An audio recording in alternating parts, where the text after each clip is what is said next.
Xalqın qadınına mətbəx, özününkinə isə deputat kreslosu Kamal Abdullahın böyük təzadı. Xalq yazıçısı və rektor Kamal Abdullahın qadınlar haqqında səsləndirdiyi fikirləri heyrət və təəssüf hissi ilə oxuyuruq. Bir ziyalının, ölkənin aparıcı universitetlərindən birinə rəhbərlik edən, gənc qızlarımıza təhsil verən bir rektorun düşüncəsi budur ki, qadınları evdə saxlasaq cəmiyyətə daha böyük fayda verər. Amma gəlin görək, hörmətli rektorun öz evində vəziyyət necədir? Başqasının qızına, xalqın qadınına, mətbəxi və ev şəraitini rəva görən Kamal müəllimin həyat yoldaşı bilirsiniz kimdir?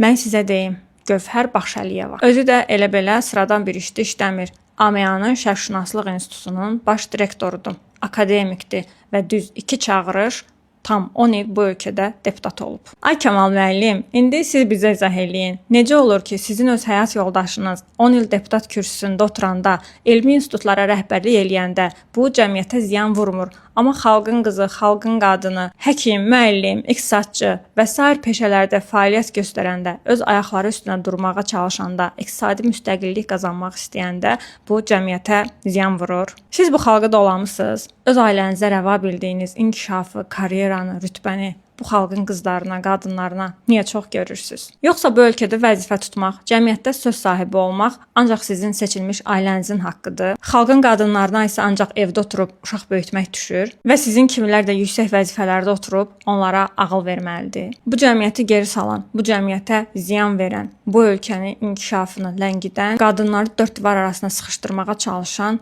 məhz bu ikiyüzlü zehniyyətdir. Xalqı dolayıb özünə fərqli, kütləyə fərqli standartlar tətbiq edənlərə qarşı ən gözəl cavabı elə bu ölkənin savadlı, işgüzar və heç kimə boyun əyməyən qadınları öz uğurları ilə verəcək. Bəs siz bu barədə nə düşünürsünüz? Şərhlərdə görüşək.